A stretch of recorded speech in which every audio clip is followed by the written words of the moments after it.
Judging, the hardest part of my day. Lucky for me, I have 15 to 20 judges that I've used for multiple years. All these guys are way qualified.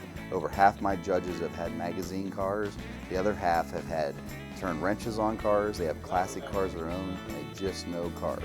You can't be a judge if you just think cars are cool. If I don't think you know cars, then I won't let you judge at the Grove City Cruising Ride.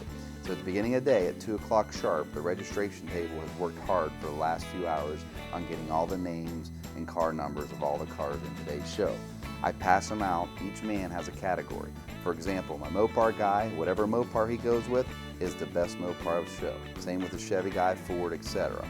So as the day goes on, my judges regroup about 3:30. Then we go in, we take the judging sheets, and we circle off the cars we have already picked. Because one thing we take pride in, and many others, at the Grove City Cruising Ride is we try to only let a person win one trophy if their car qualifies. So then we all come back in, we mark off the winning cars, and then we each go out and pick our 60 favorite that are left over. Then we regroup again about 5 p.m. and we tally them up. So there's 15 judges this year. If your car gets 15 votes, then you definitely have won a trophy in the top 60. Then we go down there. Now the hardest part is some of the cars will all get 5 votes per car. So then we have to we have a meeting with the judges, and we have those 5 or 6 cars that have 5 votes. We take a final judge on which one of the 5 should win the 60th trophy. It's plain and simple. It's hard. We know we leave some cars out because with 300 cars, you know you're going to miss a good one.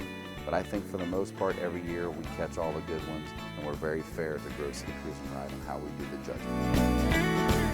Now I'm standing here with Joe McAllister, and his 68 Camaro behind me is our best original here at the Grove City Cruising Ride.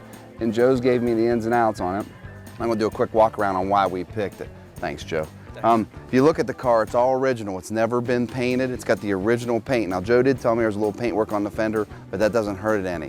If you go around the car, it's just perfect. The interior's original, the roof's original, all the chrome's original. This car has a great story behind it. His father bought it brand new.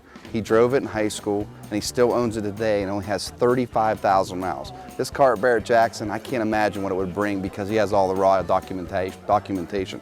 He bought it here right at Jack Maxton Chevrolet and has owned it ever since it was brand new. And this is a classic I wish I had in my garage. Here for the 2008 Cruising Ride was the Scotty Priest Memorial Award.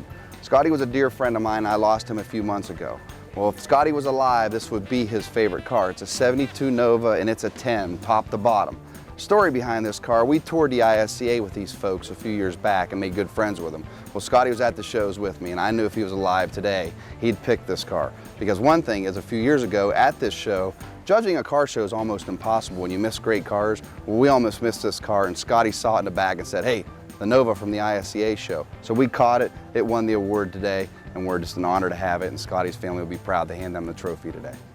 Here at the Grove City Cruising Ride, we have bikes, and this bike here is one of my favorites. We gave this bike best paint today. There's a legend behind this bike. It's Arlen Ness. Jim Rock over here in Grove City owns Rock's Trailer Sales, which has sold me every trailer I've ever owned in the last 15 years. Good friend of mine, and he bought this directly from him. This is the first bike that Arlen Ness ever built custom with a sidecar.